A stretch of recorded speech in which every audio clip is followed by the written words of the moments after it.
Lost Art with Andrew Cox, retired Master Gunnery Sergeant. thelostart.podbean.com. Get some merchandise and help support the podcast in getting our veteran voices out for all to hear. Now on all major podcast platforms. Be sure to like, share, and subscribe. Be a guest, tell your veteran story, discuss your veteran business or organization. Email The Lost Art with Andrew Cox at gmail.com. Andrew Cox, a Till Valhalla Project Ambassador. See the project story at tillvalhallaproject.com. Thanks for tuning in. Please enjoy the podcast that's giving a voice to our veterans. The Lost Art with Andrew Cox. Today's episode is brought to you by TrumpShirt.com. TrumpShirt.com is a veteran-owned business where 100% of the proceeds goes to disabled veterans and veteran organizations. Support your veterans by purchasing a shirt at TrumpShirt.com. Use the promo code TLA and get free shipping. That's TrumpShirt.com, promo code TLA. Hello, my friends, and welcome back to the Lost Art Podcast, that podcast giving a voice to our veterans. On today's episode, we're going to have a fireside chat with the crew. But before we get into the episode, are you enjoying the podcast? Make sure you go to the Lost Art website. That's the lostart.podbean.com. Go check it out. See what we got going on. There is a merchandise tab you can click on. You can go in there. You can get your cool hat, get your shirt, get your mug, get something cool, and help support us and getting our veteran voices out for all to hear. Also, I want to give a shout out to the Till Valhalla Project, who are doing amazing things and helping honor our fallen heroes. So go to tillvalhallaproject.com, go check it out, see if there's something you can do to help them out. But they are an amazing organization and doing some incredible things. With that, I got the crew here, and we can go round robin.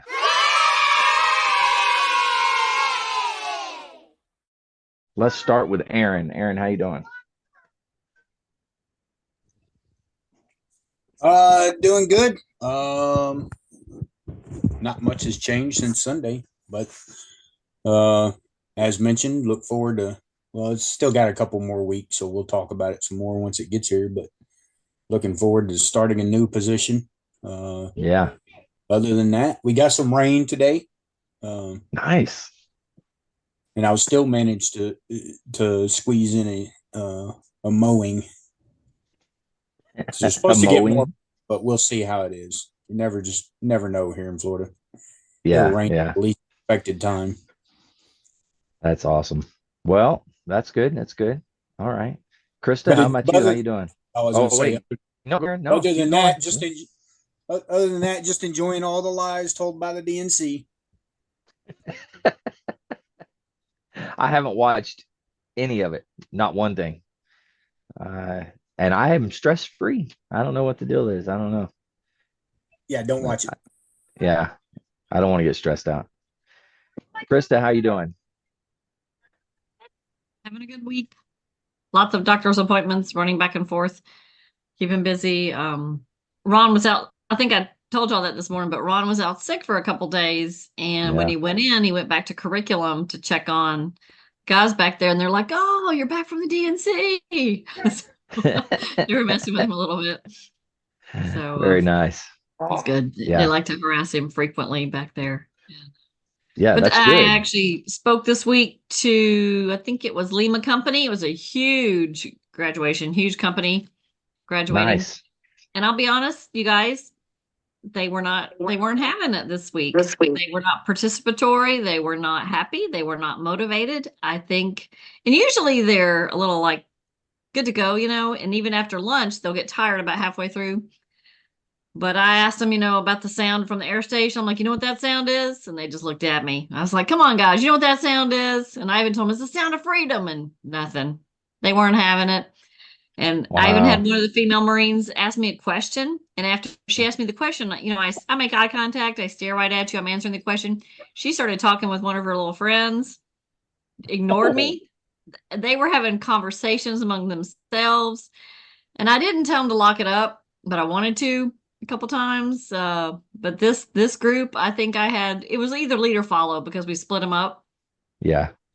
Guys, this is this, I don't know, Lehman Company just wasn't having it this week. So not happy group. Maybe Lima Company just had all kinds of shenanigans that's for their cycle. I don't So know, when but I go think back- nobody's happy. they were just tired because who knows what they've been through. They're ready to go home, True, but they were yeah. just like, "Who is this old gal? We don't want her. She needs to hit the road." And when I go back to work with Marines, if I see a shipbird, I'll say, "Yeah, you were in Lima." Lima. Yeah. Lethal Lima, huh? That's you.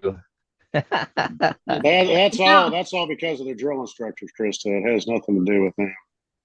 But I always praise them. I always Wow. tell them, I said, you know what, you're a credit to your drill instructors. But I was thinking that this week, but they. Oh yeah, direct reflection of your drill instructor.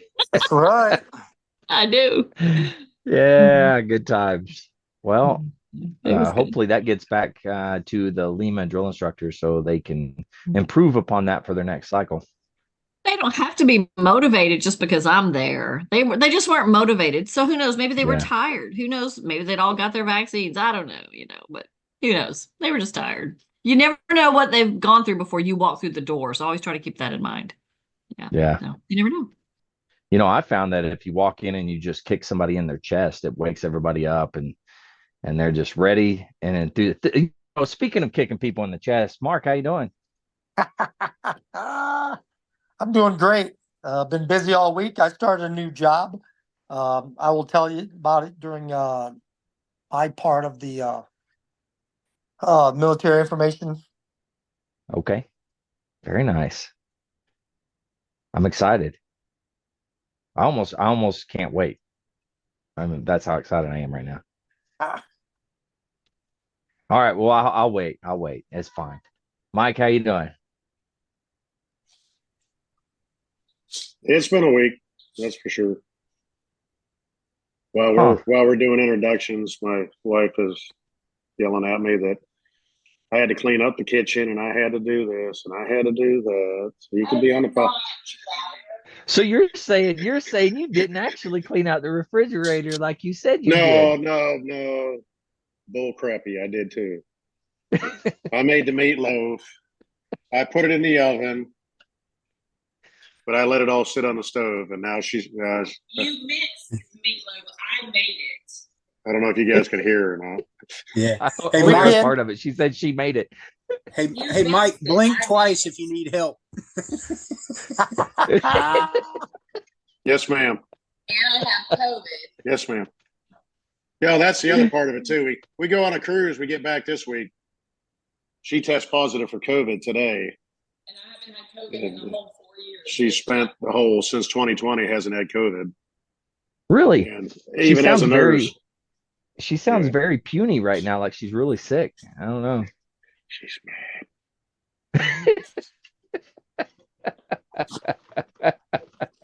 Yes. Now she came home Tuesday morning from work and she's like, my head hurts so bad I can't even. It's like a sinus headache. She suffers from migraines, doesn't have. She's like, this is one of the worst headaches I've ever had. The last 2 nights I've had, I was like, man, no matter what I take, I just can't get rid of this headache. So she tested this morning and she's got it. And of course I took one and it came up negative, but that doesn't mean because anything. You had the vaccine. You had the vaccine and it works. Yeah. Well, I've also had COVID before, so Oh, it doesn't matter. I've got it 3 times. Yeah. I'm an overachiever. Yeah. But other than that, yeah, it's been a good week so far. Other than my wife cooked a fabulous meal. I'm impervious to that. You haven't ever got it, Mark? Never. Wow. Well, you don't know until you test. What's it? He just doesn't test. He's like, nah. Well, that's true. I never tested it. Yeah. Oh, very nice. Of course, then my wife says, if you possibly have COVID, you don't need this. And I'm like, well, it's blurry. Bullshit. You need that's exactly what you need. I was like, well, that's. I did the same thing Aaron did today. I was home today, so I was like, well, I got to cut grass. Let me get out and cut. Whole time I'm just sweating like a pig, and it's like 85 degrees outside, and I'm like, yeah, I feel like crap, but oh well. It's good for you. Just sweat that stuff out. Yeah, that's right. Yeah. It is good for you. I agree. All right, let's go with veteran news with Mark.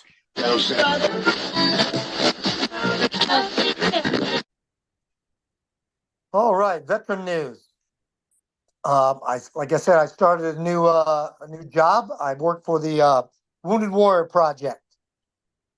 So I just started as a financial education specialist. Very nice.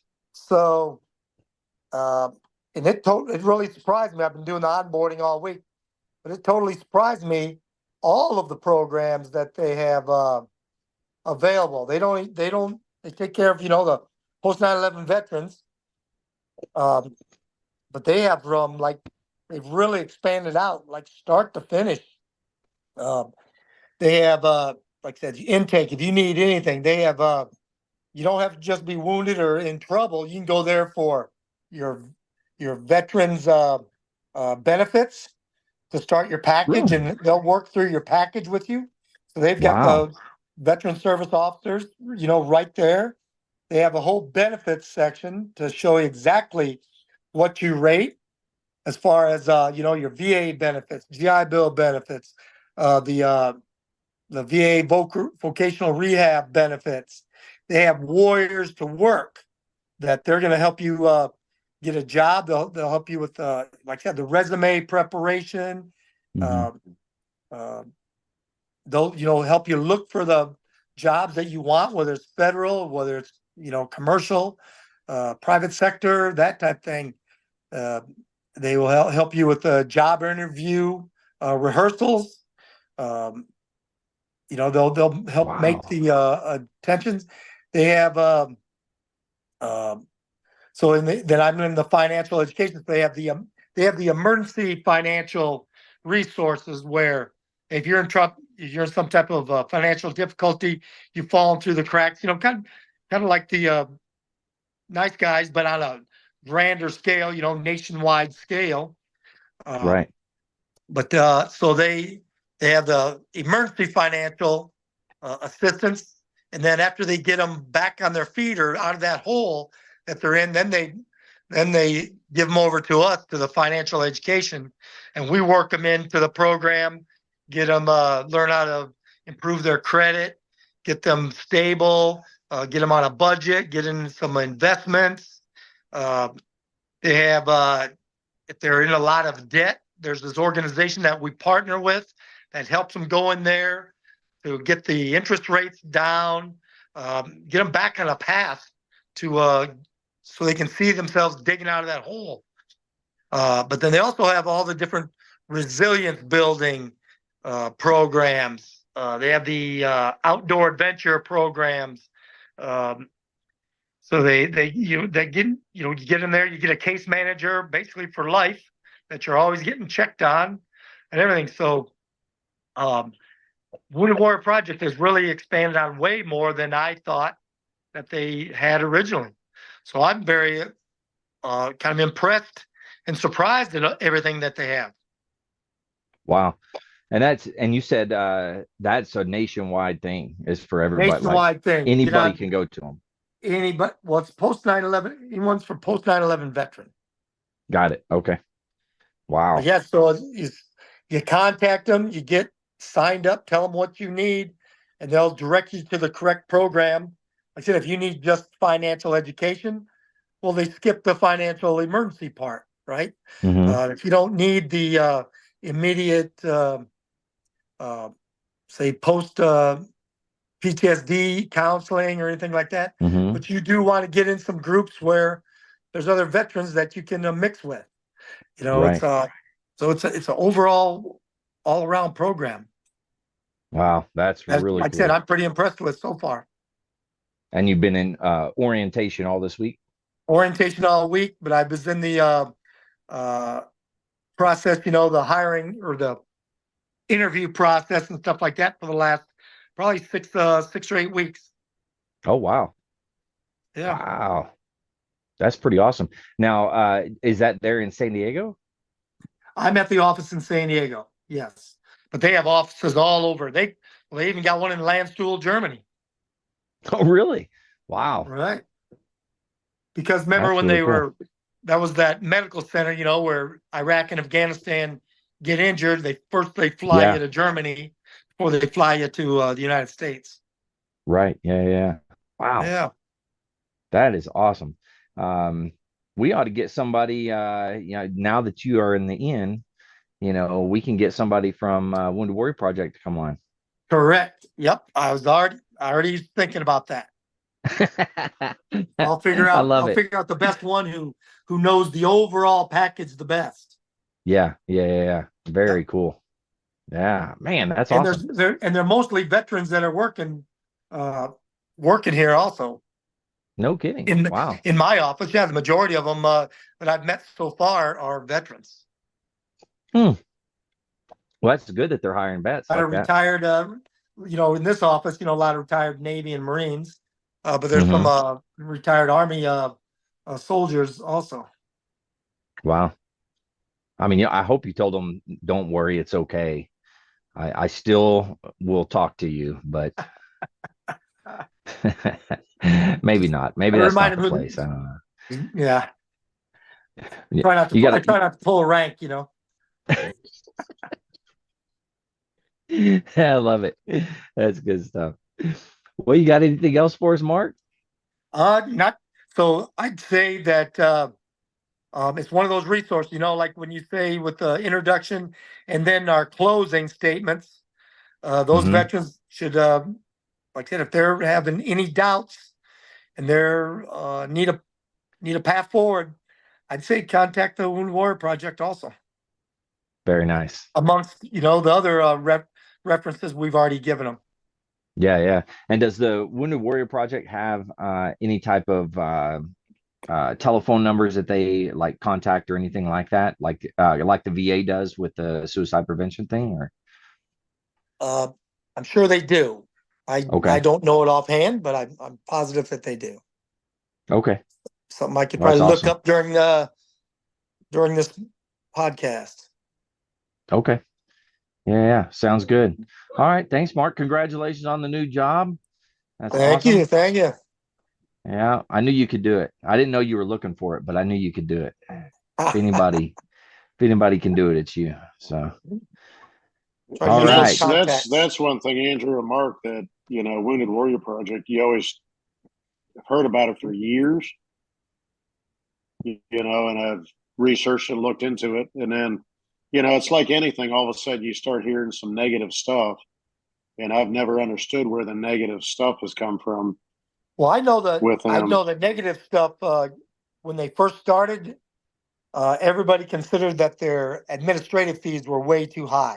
Yes, and that was one of the things. The monetary aspect of it was one of the things. But they, with I think they've got it under control now. I can't tell you off the top of my head right now what the administrative fees are, but they've got it. I think they got it under control.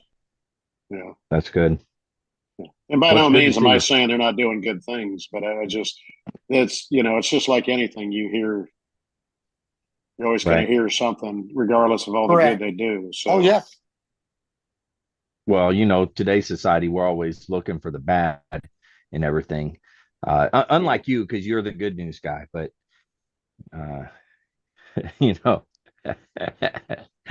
Oh, nice.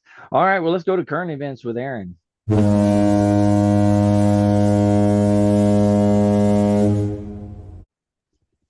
All right. Shifting gears a little bit, something that may be near and dear to veterans are motorcycles. That's true. And too bad Vic's not here, because if you're looking for any more reason to buy a Indian motorcycle, and as most people know, that Harley went woke.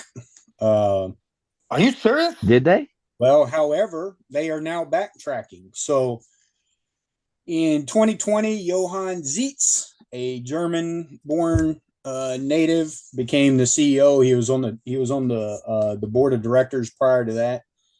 He became the director in 2020, and he was cited as stating, give me 1 second, I'm going to get his exact verbiage here.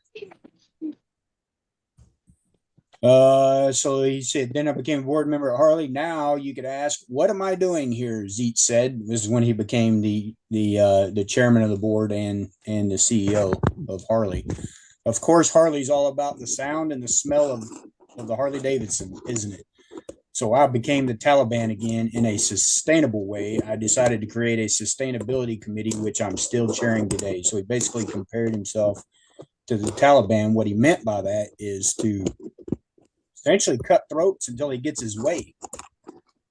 If you think about it, basically destroy anybody in his path. He wanted to create this. If y'all remember the live wire, he wanted to basically take Harley to, forget what year it is. He said in 2022, the motorcycle company said that by 2030, it hopes to reduce greenhouse gas emissions by 50%, reduce energy intensity 25%, as well as establish criteria for future carbon credits. So they went completely woke. But recently, as they were called out by a guy named, what's this guy's name? Give me 1 second. Robbie Starbuck. He's a filmmaker, conservative filmmaker. I don't know if y'all have heard of him. He actually has a new one that I'd be interested in seeing. That I guess I don't know when the release date is. The War on Children. So basically, that film was directed by him, and it's basically going to tell us how basically the left, the media, technology is taking over children's lives. Yeah. So that'll be interesting to watch. But anyway, so he called him out on Twitter. And let's see what he actually said on Twitter, if I can find it here. A lot of back and forth. He said in late July, filmmaker and conservative political commentator Robbie Starbuck tweeted, Harley Davidson has been one of the most beloved brands in America, but recently on CEO Johann Zeit's watch, they have gone totally woke. And ever since then, there's been a huge backlash. So think about who Harley Davidson audience is. Yeah. It is probably not your woke individuals. None of them that I know. And I know quite a few Harley riders, and they're not woke. That is for sure. Yeah, I did a report kind of, to talk about Harley. I did a report back in one of my college classes, 2018, I think, something like that. Yeah. Where it was talking about the downfall of Harley Davidson, how they had to, get with the times. So you think the younger generation now does not want to ride Harleys. They want to ride sport bikes, something fast, lean. So that's when you kind of seen Harley, they got rid of their Dyna model. And they went to a straight softail model that's more, I guess, sporty, better handling, so on and so forth. And they kind of redesigned some of those motorcycles. And then, of course, the live wire that came out. They've got I forget what you call them, the dual. I can't remember what they call them now, like a dual sport touring motorcycle. Yeah, an enduro, almost like a calf racer. Enduro. Yeah. So they've got that, and they've kind of drawn. I didn't know they had an enduro. Yeah, they've kind of cut back on some of the, they still have the cruisers, but again, the loud, Harley brand, right? I mean, when you purchase a Harley from the dealership, when they start them up at the dealership, they're not that. They don't have that rumble. They don't have that loud exhaust, not anymore, anything like that. That's all aftermarket stuff now. It's just everything guys are doing aftermarket. Yeah, and they've put limits on what you can get through the dealerships and stuff. That's why there's a lot of aftermarket. Like you said, aftermarket parts now. Anyway, all that to be said, it kind of sparked my attention because this past weekend when I was out there with my buddy, his neighbor has a nice 2018 Road Glide, and I was like, what year model is this? Is this like one of the newest ones? And he said, no, 2018. They gone woke. He basically said, I'm not buying an effing thing from them anymore. Wow. So I just I seen this article today that popped up and said that they kind of what they've said is it is basically a company spokesperson. It is critical to our business that we hire and retain the best talent and that all employees feel welcome, the company noted. That said, we have not operated a DEI function since April 2024, and we do not have a DEI function today. We do not have hiring quotas, and we no longer have supplier diversity spend goals. So I'm not sure they Yeah, ever it's had that, amazing because everything you there's- get from Harley's expensive as all get out. oh yeah, Just because it has Harley Davidson on it. yeah, but there's been multiple backtracking. videos out this week talking about that, contrary to all of that. So they either backtrack real quick, or I actually was going to send a couple of them. Like, now everybody saw these. So. Well, they're avoiding questions because the board members are not speaking to the press. So I'm sure they're going to have a falling out here soon, and Harley's going to go bankrupt. Well, there's one specific with they'll him, change. whatever his name is. Well, there was one specific change the video I first- watched on that. He was talking. He claims his goal is to be the leader of DEI, in the industry in the United States, even though he's not. That's his claim to fame, is what he keeps saying. Yeah, and he's going to change. He's going to. He said something in one article I read about it was the arrogant backwoods mentality. No, he did not say that. It was something in that lines. It was like he was calling the owners in the past of Harley's just hillbilly hicks who didn't know any better, basically. And as whoever's interviewing basically was like, "Are you serious? The backbone of your sales?" And he's like, "Well, that was our sales then, and not our sales now, basically." And I'd have to go back and try to find it now, but you take a brand like that, and yeah, it's sad when people come in like that and they don't. Yeah.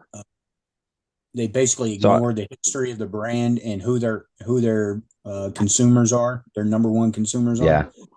I got about paychecks. Look at Bud Light. Yeah. Yeah. I mean, I don't think I've ever been to a party in the city where they serve Bud Light, but you go to the country, all of them drinking Bud Light. Yeah. So why would you turn against your main consumers? I don't know.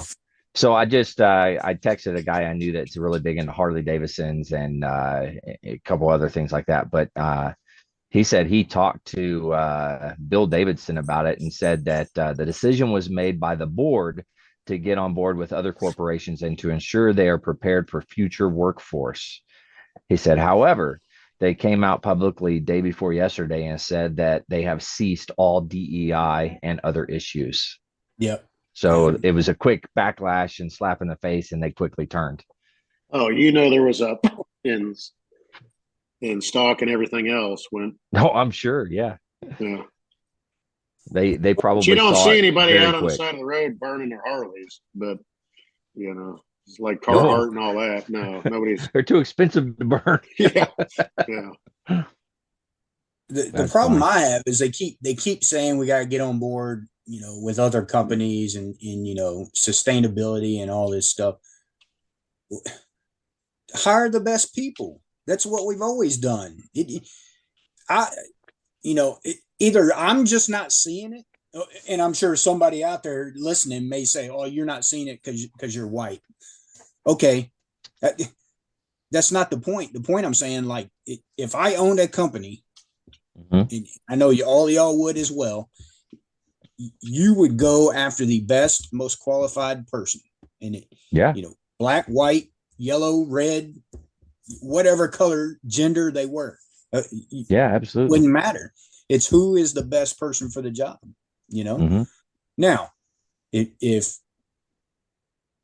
you have an advantage because you're white, I haven't seen that in freaking 25, probably more than that, since the 90s.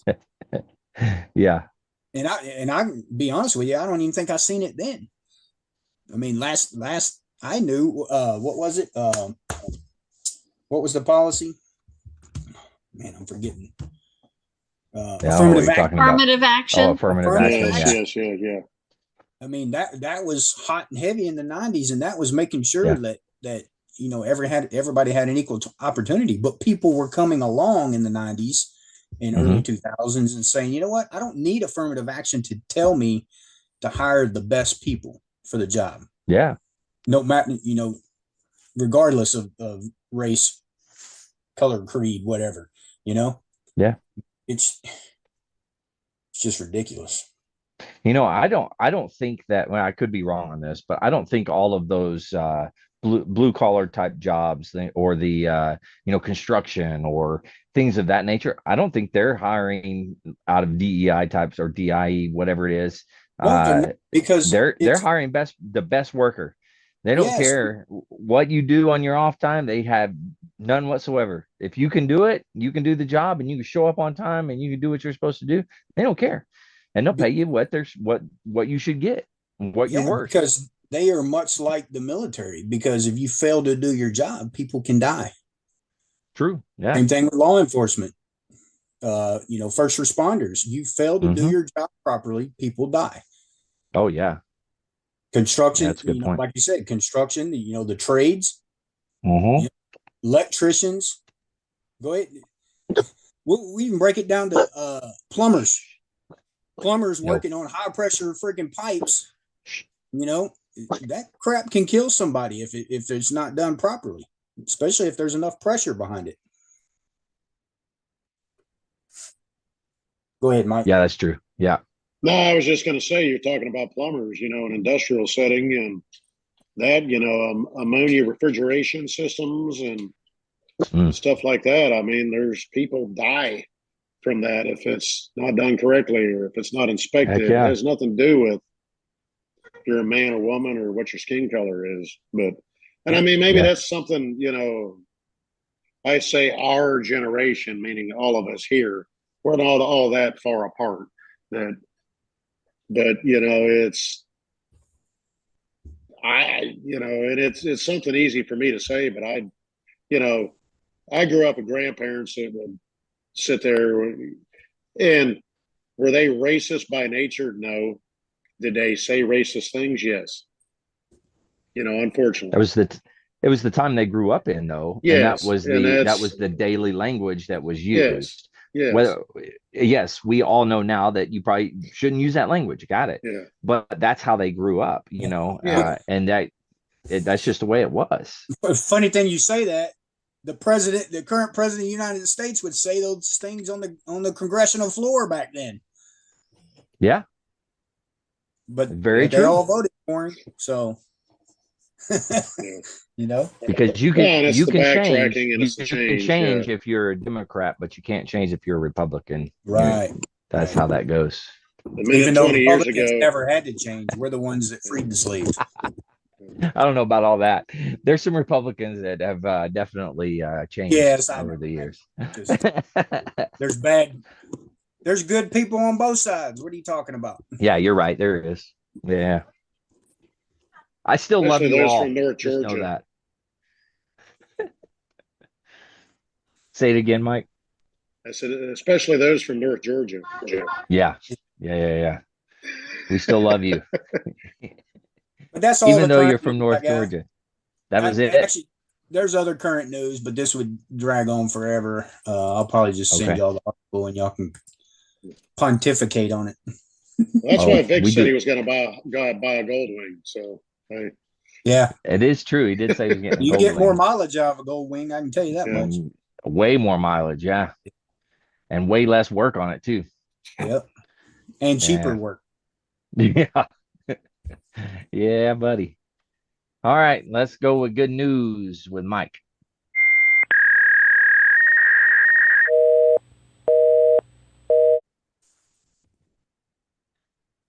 Sorry, you caught me there. I wasn't ready.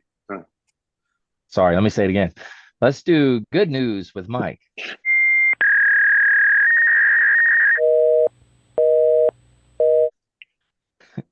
Well, good evening, Andrew. Good evening. All right. Let me pull it up. I hope it didn't time out. All righty. So here's another story. The last one I had, positive news, is about Oklahoma. Mm-hmm. Yeah. Here's another one. Canine dog state? sniffers in Oklahoma use their nose to convict child predators. Okay. When I first saw it, I was like, what? And it's a good thing, don't get me wrong, but I was like, well, I don't understand. So I started reading it. Uh-huh. And it didn't start in the United States, but the dogs are from Oklahoma. They're trained dogs. But it starts out the article. A doctor who treats children in Ecuador is currently facing 30-year prison sentences for multiple counts of explicit content involving minors. This is a doctor that was treating kids, and he was recording things and doing things he shouldn't be doing. But the police force in Ecuador, whether it be the state, I don't know what they have, state police, their FBI, I don't know what it is, had read an article about two specific dogs in Oklahoma, out of Rogers County, Oklahoma. I'm not sure where that's at, but it was two different dogs that have been trained to be able to sniff out electronics as small as an SD card, a micro SD, things like that, when they're looking for evidence in an area. You're on mute, Andrew. Get with the times. Sorry. Man. I'm sorry. I always tell you guys that because I never go on mute, but I had kids yelling in the background. I don't know if you guys could hear them, but sorry. And I don't remember what the question was. Keep going. Keep going. You're good. Anyways, it is a dog named Roscoe. Nice. And another dog. I'm sorry. Was his middle and last name P. Coltrane? P. Coltrane? No, it wasn't. I thought the same thing when I read it. Roscoe and Ruger. Ruger. That's a good one too. Okay. Ruger. Ruger. Oh, Ruger. Oh, that's even good. That's even better. Yeah, I like it. Ruger. It says Roscoe hails from Rogers County, Oklahoma, where he and his partner, Lieutenant John Hanning, work in the Internet Crimes Against Children Task Force. Another canine task force, a black Labrador named Ruger, last year sniffed out a laptop loaded with evidence hidden under a sofa cushion. Wow. Said while typically handling cases in the U.S., a reputation for success has earned them calls to catch child predators internationally. In the Ecuador case, they were asked to join a big police raid, and the officer Hanning told police news that whenever they were called, they always answered. When they were called, they said, "We need your help. We have a high-profile doctor in Ecuador who's hands-on in creating content that he's sharing on the internet internationally about young children that are his patients." Wow. So after police kicked down the doors, Roscoe and Hanning followed up by looking for any hidden storage devices. And the one dog, Roscoe, is also trained in being a support dog, helped by helping a special needs 15-year-old girl who was in the home when they kicked in the door, who was panicking, completely out of control, crying. Suddenly, the big blonde pooch ran to her and almost tackled her and comforted her to calm her down. While Roscoe... Wow.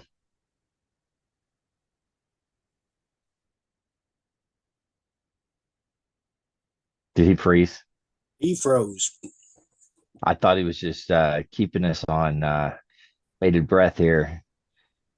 My bad. Yeah. You I can hear you guys talking every time it freezes, and I'm like, you mother... Been hanging out with Anyways, Mark too long. the other dog, Ruger,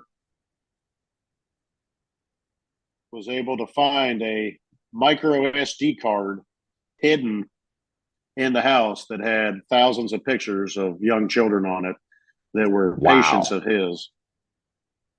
Holy cow. But again, yet it's amazing what a dog can find. Yeah, it goes back to the PTSD. It goes to, everything, what they're... Yeah, I was going to say that the amazing abilities of dogs, like you said, that, he ran in there and comforted the one child. Yeah. Yeah. Like they can sense that anxiety and all that. What is the dog finding? Is it finding just looking for electronics? Electronics, electronic devices, storage devices, Okay. and it found Storage, because it doesn't know what's on them. It just okay. No, obviously not. No, but whether it be a hard drive that's been removed or hidden laptop or SD cards, and that's what it said. They said they found was a micro SD card that had thousands of pictures of exploited children on it that he was publishing online. It's crazy. Huh. That's amazing. Truly amazing. But I thought that was leave it to Oklahoma to be that far advanced of everybody 2 weeks else. in a row. I'm telling That you, young we are kid just that good. Raised all that money, and yeah, who'd have thought? Oklahoma? I know. Yeah, Oklahoma, where the wind comes sweeping down the plain, Oklahoma, and the waving wheat can sure smell sweet. When the do you wind want comes another right behind dog the story? rain. Or do you want a cancer story? Let's go with cancer this time. I wish they'd make it legal to hunt child predators. They should do it like what is They that should have one another movie? pack of dogs to take care of them after the one dog found it. Yeah. Ooh, yeah. Yeah. Wow. Yeah. All right. Yeah. Go All ahead. right. Cancer. Good news. Well, this one is actually out of New Zealand, but it's a medical thing that involves honey. It says Manuka honey reduces breast cancer cell growth by 84% in human cells. Huh. Wow. It goes on to say honey has all manner of often hidden medicine-like qualities that have been known for hundreds, if not thousands of years. But recently has been known and has been rediscovered Manuka honey has shown to reduce the proliferation of breast cancer cells.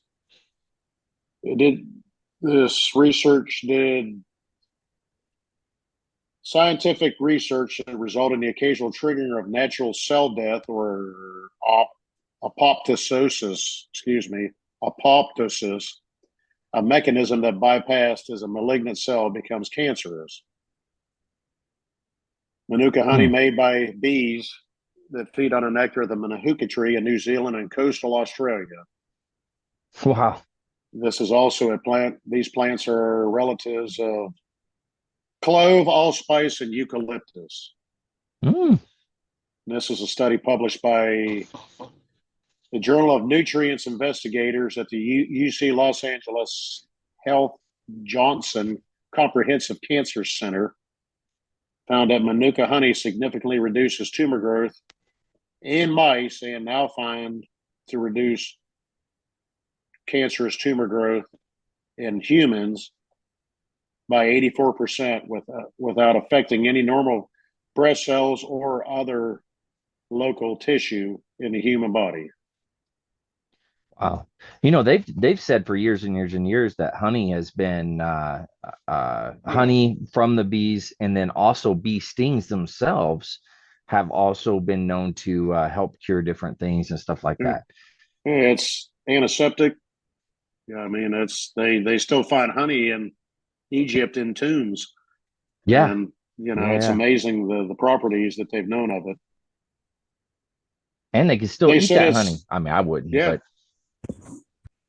they said it's Manuka honey for some reason has unique chemical properties that is found to have high antibacterial properties. But they're hoping that with this discovery that they can, some of the chemotherapies and drugs, they can tone them back and create less toxic alternatives to traditional chemotherapy. Said the professor of medicine at UCLA. Said although more research is necessary to fully understand the benefits of natural compounds in cancer therapy, this study establishes a strong foundation for further exploration in this area of this honey and other honeys found throughout the world. And what it's saying is, unfortunately, with positive cancer, breast cancer cells, it's because of those tumor cells use and draw estrogen, which is natural in the female body, obviously. But they said with this, it combats the tumors by blocking and creating a non-toxic way for the human body to starve the cancer cells out without disrupting the estrogen. That's incredible. Which is a pretty neat thing. And all out of honey. Just think if they could get rid of the chemo and all the stuff, all the incredibly toxic things, and can utilize this honey, man, that's genius. Absolutely. But what I didn't realize, I'd never heard of Manuka honey, but obviously it's something that's been known in New Zealand and that area for probably years, if not centuries, to be extremely beneficial, because there's actually a Manuka honey science definition that strictly defines what defines pure Manuka honey. And there's nothing can leave those areas with that label without extensive testing and a mark of authenticity to be shipped anywhere throughout the world. So that's how much they actually. Did it say that there's a certain type of bee that helps with that, or is it just any bee could do it? It's the plant. Interesting. Yeah, so really, they could get the plants and take them worldwide if they needed to, and then have that's the thing. Honeybee farms. That's what they're saying. But it's honeybees regardless, but it's the Manuka tree. Yeah. Which is related also to clove, allspice, and eucalyptus. So they're thinking that with that, my wife just heard me talking about it and came out and said that you guys are using it where?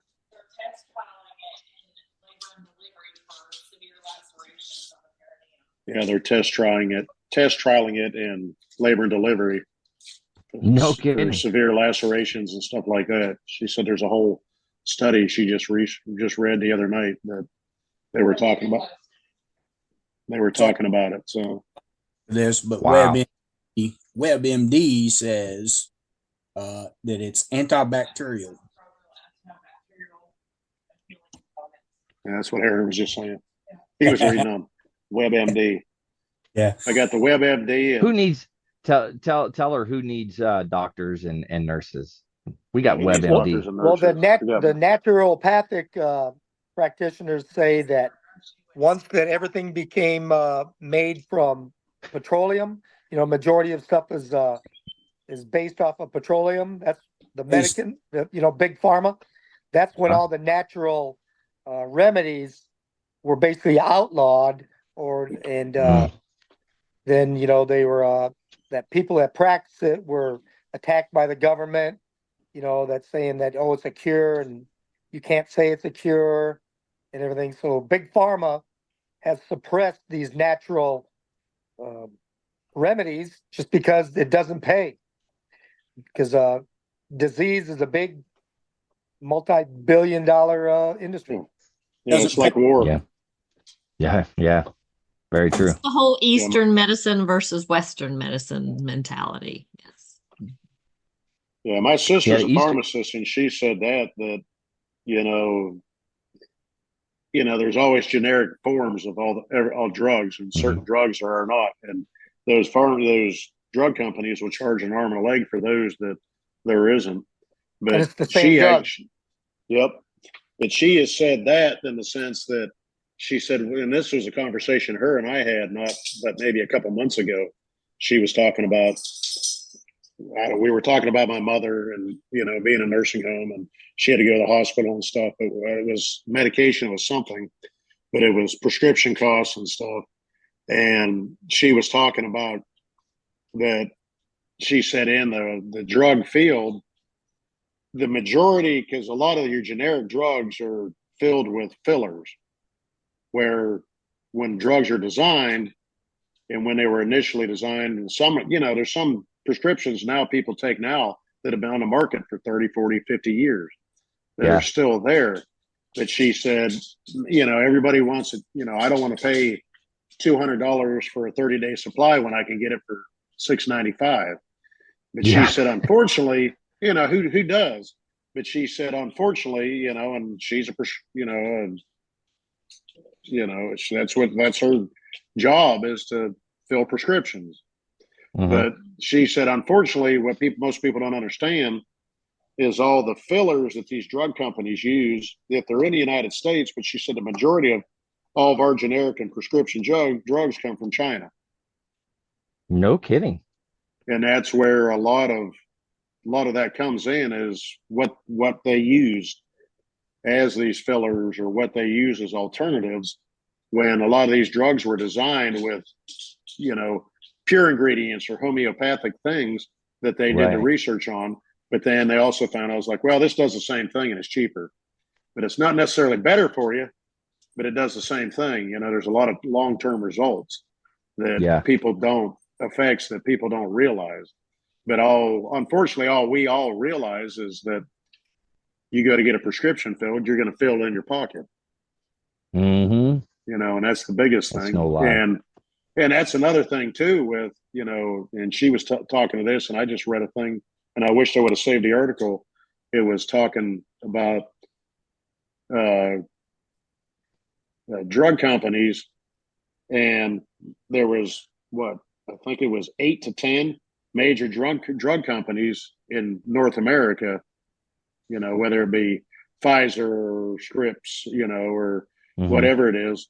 But when Obama voted in, made, the Affordable Care Act, a lot of all those companies' stocks was, for all of us, was affordable. It was like $30 to $50 a share. That was all me.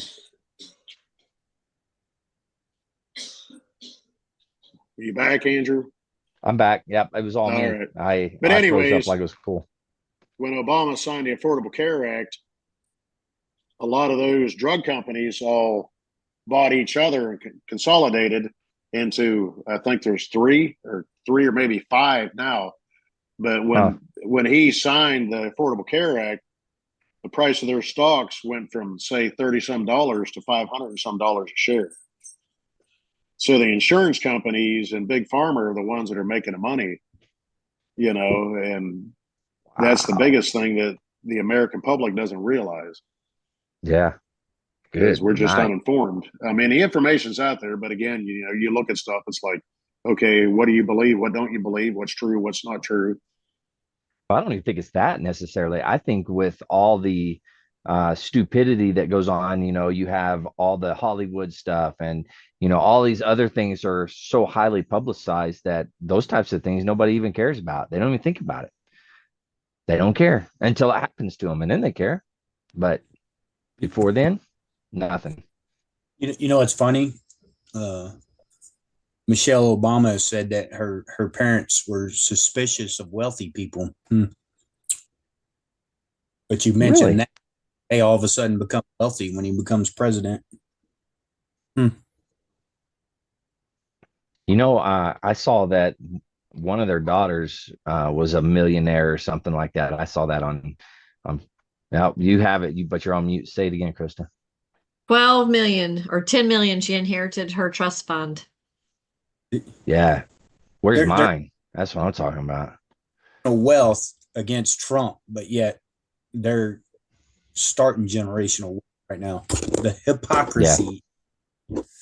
Sorry, Mike, didn't mean to cut you off, but you just made me think about it when you was talking about the Obamas and pharmaceuticals and all that. Oh, you didn't cut me off. No, unfortunately, that's just the nature of politics. So, yeah. And everybody else gets to suffer for it when they're looking at our best interests. So, very true. Very true. But hey, let's get your buddy. What was his name back on from a couple of weeks ago? He can tell us differently. Oh, hey, by the way, he did send me a link, but you have to follow it on LinkedIn. There's hold on, General Petraeus. If you're following him on LinkedIn, he has all of the army maneuvers and things like that in Ukraine and Russia. So he's been tracking that and posting it. So are you on LinkedIn, Aaron? Yeah, I am. Yeah. So General David H. Petraeus, U.S. Army, go in there and like his, and he has all kinds of stuff in there. I forgot to send that to you, but he did mention that. Yeah. You know, we were texting back and forth the other day since you mentioned your friend, and he swears up and down he's a Reagan Republican. Yeah. Reagan warned us about these Democrats. Sure did. It's true. Yeah. Gotta love it. Got to love it. All right. What are we at now? Is that it, Aaron? You got anything? Or Mike, you got anything else? Yeah, we Who were on. Oh, Mike. I'm sorry. How much more positive news do you want? I mean, I don't know. I mean, that way more than any news channel is going to give you. I can tell you that right now. I know Krista's chomping at the bit over there. She's like, I know. Just let me go. Excited. Let me go. I had some chocolate Baileys. I'm good. I'm just chilling. She's like, let me in, coach. I'm ready. I'm ready to play today. All right. Military history with Krista.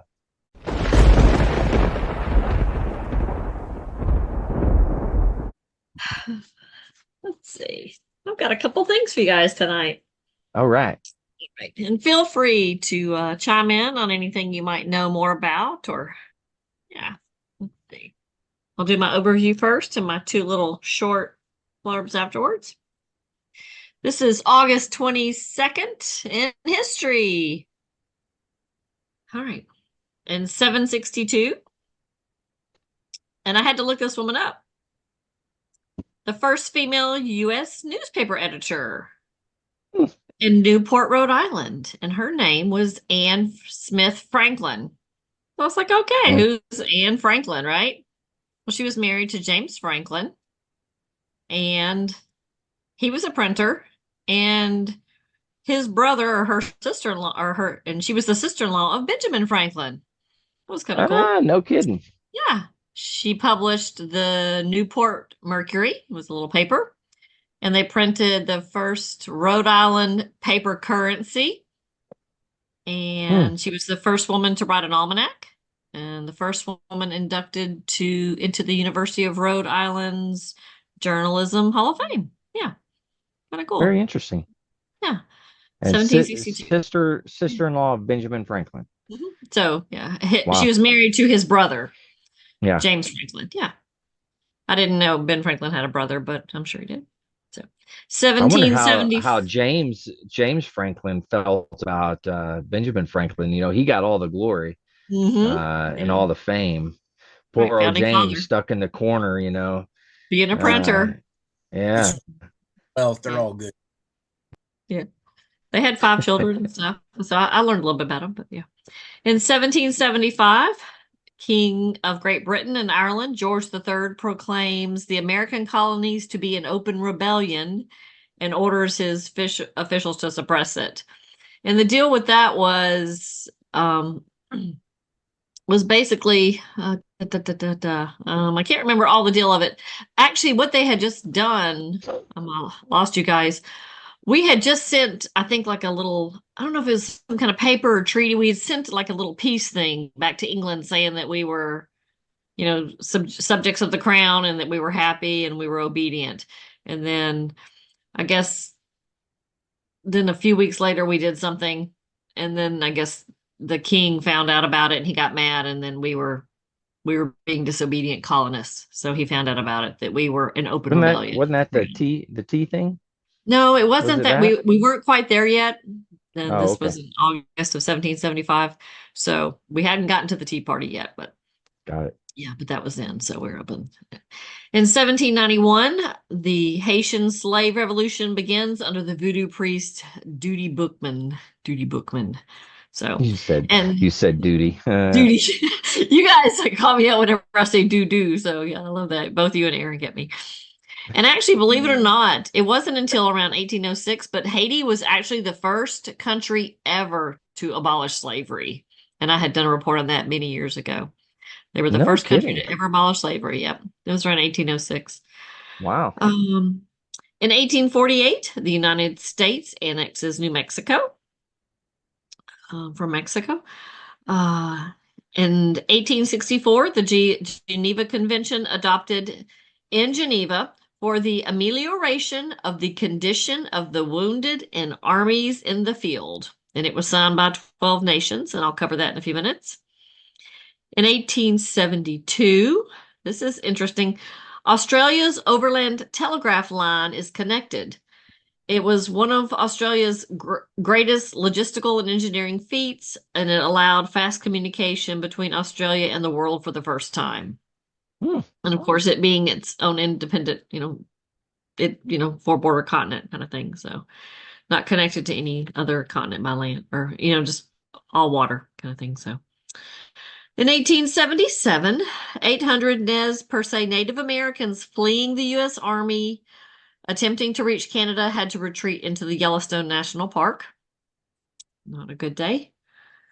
In 1894, Mahatma Gandhi forms the Natal Indian Congress in order to fight discrimination against Indian traders in the British colony of Natal in South Africa. And we'll cover that one too as well. In 1921, you ready? J. Edgar Hoover is appointed the assistant director of the Bureau of Investigation. Ron calls it the Bureau of Intimidation. So, favorite. That's pretty good. In 1956, U.S. President Eisenhower and Vice President Richard Nixon are renominated by the Republican Convention in San Francisco. Okay. That was back when San Francisco didn't have poop on the streets. Stuff on the streets. Speaking of duty, I'm just saying. Duty. This one's for Aaron. In 1957, Olympic heavyweight boxing champion Pete Rademacher becomes the first to contest the world title in his first professional bout. He was knocked out by Floyd Patterson in the 6th round at Stick Stadium in Seattle. Thought y'all might recognize that. And then here's a big one.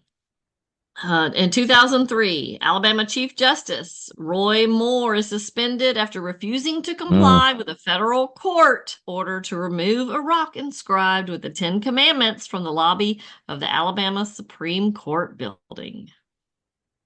Yeah, isn't it still there? I do not know. I did not look it up. I looked up a few of these. I didn't look them all up. Speaking of boxing, to put this in perspective, heavyweight back then, Floyd Patterson was 187 pounds and Pete Rademacher was 202 pounds. Ron thought he was a lightweight. As heavyweight. And at a smooth 225. Mm-hmm. Yeah, right. I thought, Ron said he was a lightweight. And I said, no, it said he was a heavyweight. Yeah, it said he was a heavyweight. So. All right. August 22nd, 1864. This is really, there's not a lot to it. The first Geneva Convention was adopted in Lake Geneva. And this is the wording of it. For the amelioration, which means to just make better the conditions, of the wounded in armies in the field. And it was signed by 12 nations. The original 12 signatories of the Geneva Convention were, I'll read them to you, the Swiss Confederation, the Grand Duchy of Baden, Kingdom of Belgium, Kingdom of Denmark, the Second French Empire, Grand Duchy of Hesse, Kingdom of Italy, Kingdom of the Netherlands, Kingdom of Portugal of the Algarves, Kingdom of Prussia, Kingdom of Spain, and the Kingdom of Württemberg. So, and that was in August. What is Württemberg? Württemberg. I do not know. I didn't look it up. That sounds like probably Belgium or somewhere. I mean, there's so many small little countries around there. Now, in December of that year, the United Kingdom of Norway and Sweden signed it. The United States did not ratify the Geneva Convention of 1864 until March of 1882. And that also then legitimized the International Red Cross and the American Red Cross. So that was kind of a little interesting. Yeah, it was just to kind of it was all about because the word amelioration means to just make better the conditions of the people on the field. The day. So Yeah. Okay. My other thing was about Mahatma Gandhi. His full name was Mohandas Karmachand Gandhi. He was a pacifist and a spiritual leader. Of course, he was born in India. He was born October 2nd, 1869. He died at the age of 78 in 1948. He was the leader of the nonviolent civil disobedience campaign against British rule in India. He initially began fighting for the rights of Indians in South Africa. Now, on August 22nd, 1894, he formed the Natal Indian Congress in order to fight discrimination against Indian traders in the British colony of Natal, South Africa. He returned to India in 1915, and in 1921, he assumed the rule of the Indian National Congress and began leading a nationwide resistance to movements. He had a vision for India and called for the state to be based on religious pluralism, which is kind of like, tolerance for all different religions. However, this was strongly challenged by a rapidly growing Muslim nationalist independence movement, which demanded the state for itself. And actually, this was why I wanted to read this as well. This led to a partition of India in 1947 into India and Pakistan. So that's how Pakistan came about. Gandhi visited the affected areas and undertook several fasts in an attempt to stop the religious violence. Some Hindus believed that Gandhi was too accommodating, and among them was a gentleman named Natharam Godse, who actually assassinated Gandhi on January 30th, 1948. And he was a Hindu nationalist, that gentleman, Natharam Godse. And that's how he died. It was sad because he was just, he was a true Hindu and he believed in India. That was today in history as well. Yeah. Very cool. Back to Go ahead. Württemberg, the capital is Stuttgart. So it's that area of Germany north of Switzerland. Going back to the Geneva Convention? Yeah. So that was before it was Germany, I'm assuming? Yeah, it was. It was broken down into Württemberg. Baden, Hessen, Bayern, and Hohenzollern was a king. Mm-hmm. Yeah, it was broken down into kingdoms. So, Kingdom of Württemberg. Yeah. But Stuttgart, Germany is the capital. So. Because Stuttgart is that's on one of my bucket lists. Oh yeah. Yep, I'm frozen again. I had an opportunity to get orders there until I came to the schoolhouse. Oh, good. You're not frozen. So I know. I know. I don't have the Lucky greatest. You, Aaron. I don't have the greatest reception in New Mexico. I don't know what the deal is in the middle of the desert. Yeah. Because of those temperatures. But Aaron, if you think about it, that was 1864. And so think about all the lines that were changed after World War I, all the demographic lines that were redrawn. That gentleman from England that was, I think about all those. I like to study the history as far as like World War I and all the lines that were redrawn. Who knows what happened and what was redrawn? Yeah, everything that was 1864.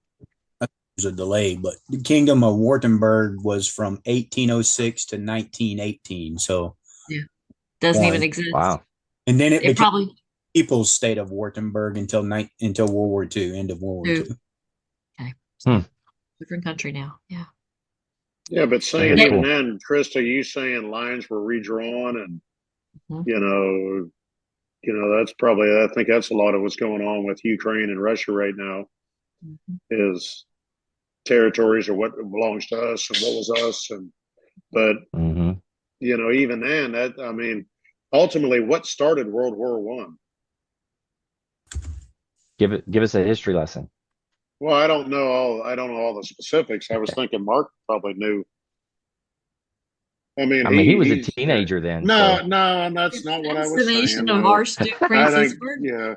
I think The assassination. What do we always learn, Mark? The assassination of Archduke Francis Ferdinand. Is that the yes, classic? yes.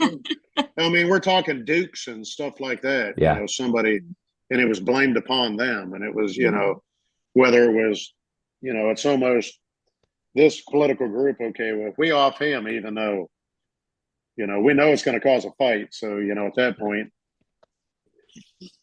you know, just that's the fight what went crazy. That's ultimately what started all of it. Was that crap around the world. But the problem is now we face that in our own country. You know, you have states fighting each other and people fighting each other. And okay, if we do this and then do that, you know, what's it going to cause? Political parties. I mean, yeah. But we're all so ignorant. You know, we're all so woke now that history means nothing. We can't learn from our mistakes. We can't learn from the world's mistakes. You know, we just got to make our own, and let's build some more electric vehicles. That'll be great. And do you know what? When I'm going through these, do you know how many there is for me to read? I could read these history, the overview. There's like there's 100.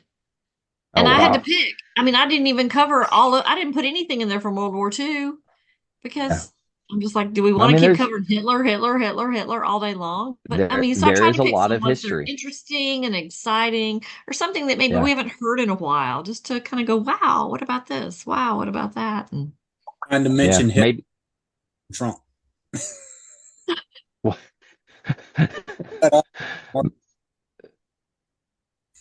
Yeah, I didn't hear any of that. See, you're breaking up. I said you can mention Hitler, but don't mention Trump, or you'll get cut off. And see, I said Trump. Yeah, it makes sense now. That's why we couldn't hear you. Yeah, Mark's still with us because at no point in time did he say California. He was like, not once, not once. Not doing it today. And look, California or Gavin Newsom. I've been good.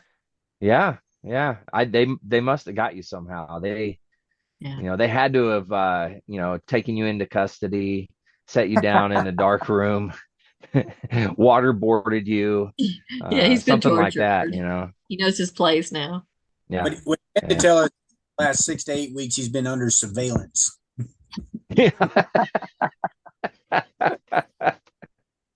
That's true. That's true. That's the reason why he's like, I started a new job this week. Love it. Oh, that's good stuff. I'm not making fun of you, Mark, or the organization you're a part of now. I'm just it's like Aaron said earlier, you know, blink twice. Blink twice if you need help. Like, is he okay? Is he having an anger? What's going on? Is that Morse code? He's been blinking through the whole podcast. I don't understand. Oh, it's good. All right. Well, before we get into words of wisdom here, I will say I was not real wise the other day. I think it was yesterday. The family decided we wanted to go out to White Sands, close to Alamogordo, New Mexico. I am sure I'm saying that wrong, but that's what it looks like. So that's what I'm going to stick with.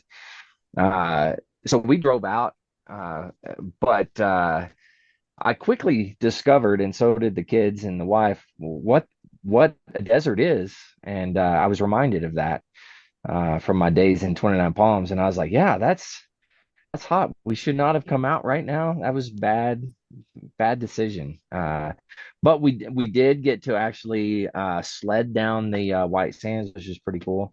So we're going to go back and try it again, but hopefully when it's a little cooler in the day. So hopefully it'll be fun. Anyways, I wanted to throw that out there. I am in New Mexico. And so if there's anybody in the New Mexico area that would like to come on and tell your veteran story, then hit me up, send me an email, thelostart@gmail.com. The other thing I wanted to say is there's a fake The Lost Art Facebook out there. So if you get a request from me to be your friend, I don't really request people to be friends. I will approve people to be friends, but I don't necessarily go out searching for it.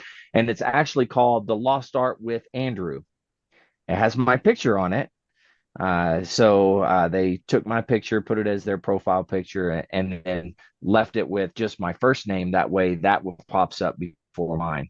So just keep that in mind. If you get some weird, crazy requests, it's not from me. So good times. All right. Words of wisdom.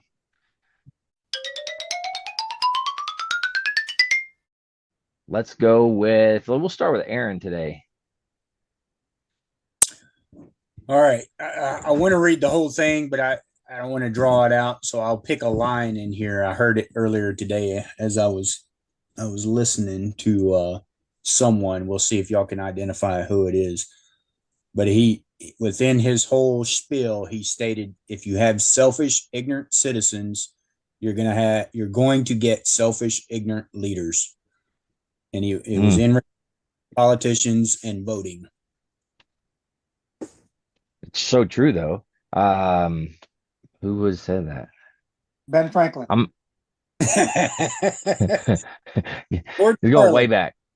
George Carlin? Yeah. No kidding. Yeah. I like old George Carlin. He has some good stuff. To go along with that, Aaron, there's actually, I saw it at the main intersection here in Leesburg. There's only like 2 intersections.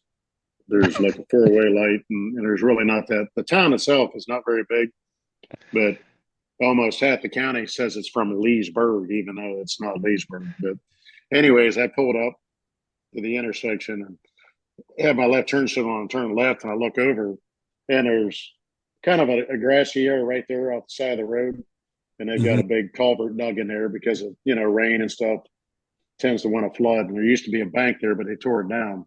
So there's a parking lot there, but it's like the yard in front of it's still there. And there's a banner put up, for somebody to vote, for somebody. But then there was another big, it was probably 8 foot across by 6 foot high. Yeah. And it said bad politicians get into office because good people are afraid to vote.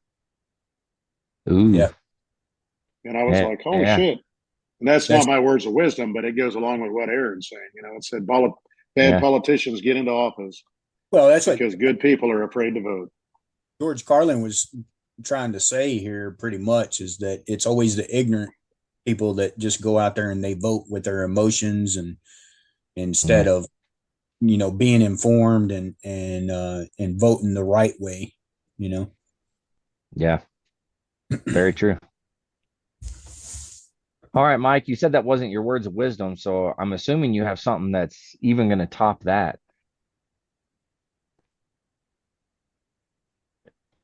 I'm going to say it. In order to do words of wisdom, you do have to unmute, Mike.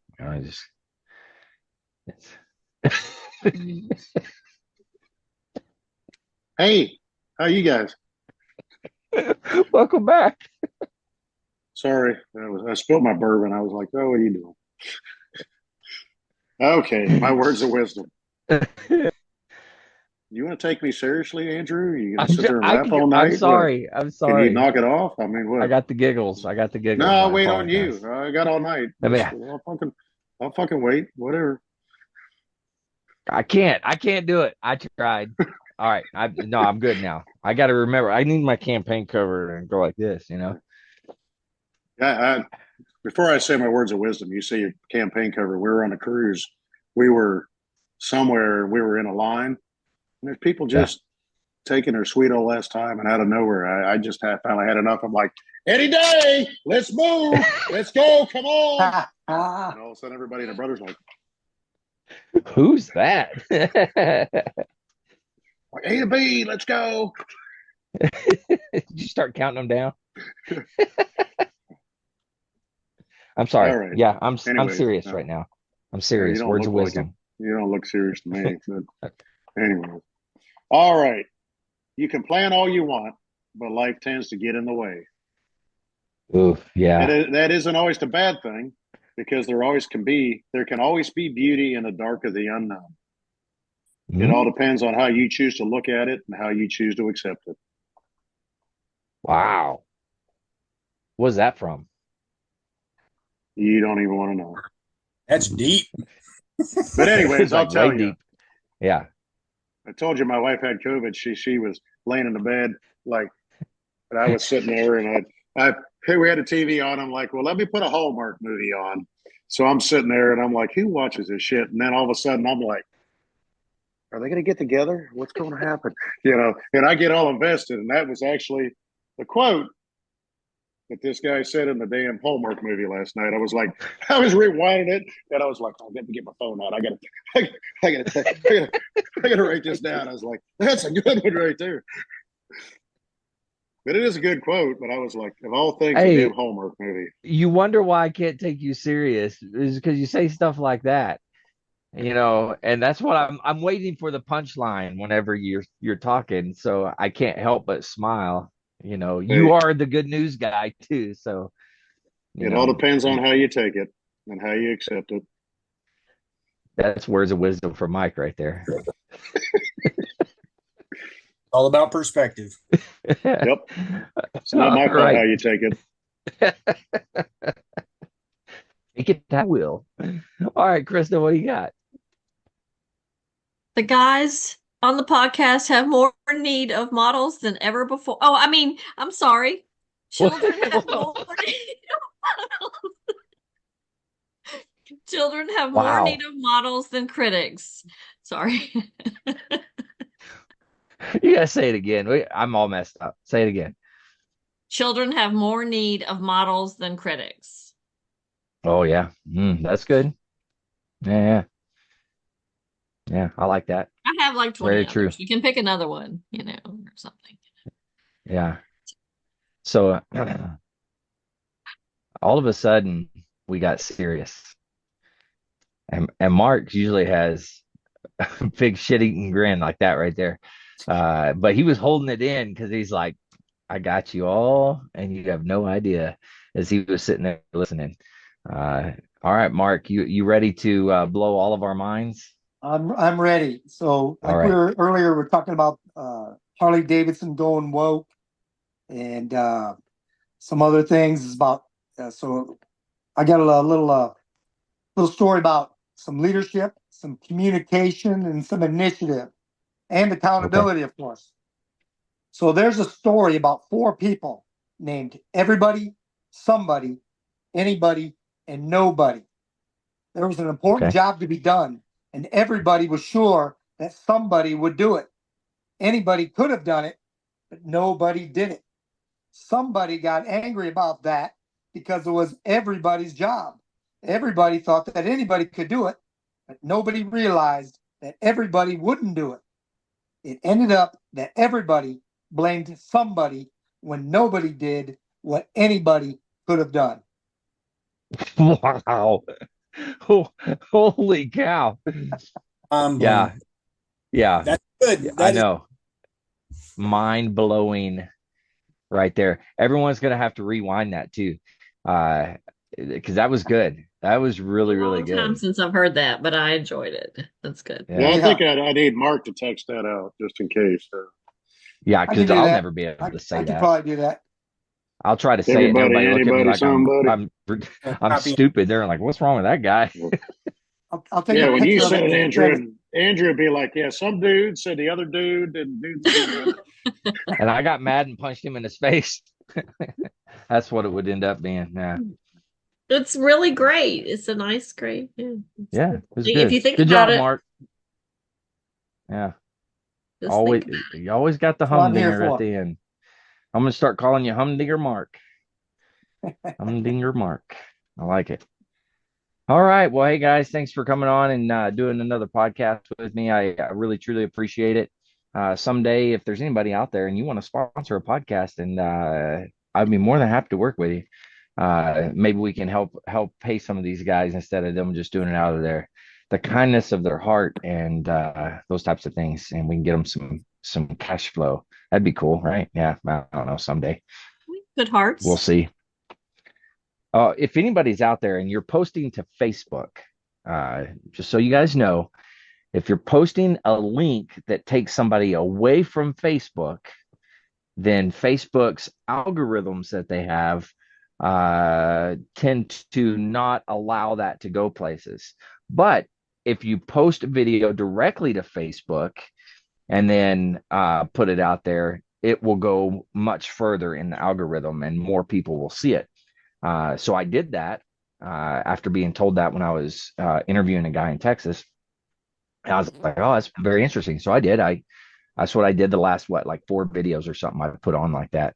And it is amazing. I've gotten every single video in one day, actually not even a 24-hour period, but within one day of it posting has gotten over 100 views. Whereas before, when it was taking them to another link and all that type of stuff, I wasn't getting 100 views in one day from all of them, or from all the different platforms. But just from uploading directly to Facebook and just Facebook, I got over 100 within one day on each video. Worked out pretty well. Now, it's still not like 20,000 or something like that. We're not there yet, but we're doing pretty good. And this podcast, the Fireside Chats specifically, have gotten really good views and everything, which is cool. So it's going out there to more people, is guess what I'm saying. Because they know what we can do. Hey. What's that? Because they know what we can do. That's right. That's right. Everyone wants to tune. We'd have more if Vic would participate and do his cigar reviews. And, I know. Everyone's going to be upset. They're going to tune in. They're expecting a cigar review. They get nothing. You could have at least done a Swisher Sweets review, Yeah. Jeez, Mike. I don't know. Yeah, it was. I don't know. It was weedy and dirty. I mean, it was just with a hint of like cherry. dirty socks, and start drinking again. I mean, whatever we need to do. Very nice. Very nice. All right. With that, thank you guys again for coming on. You guys rock. To all the listeners out there, if you are struggling, don't forget the VA does have some great resources. You can always reach out, dial 988, press option 1. You can also text 838-255, or you can go to veteranscrisisline.net, click on that chat icon. Any of those are going to put you in contact with somebody that can help you out. But remember, one veteran life lost is one too many. I care about you. The crew cares about you. The entire veteran community cares about you. So please reach out for help. And if you're out there, you're not struggling, then reach out to your buddies that you serve with. Ask them how they're doing. And if they need a helping hand, please help them out.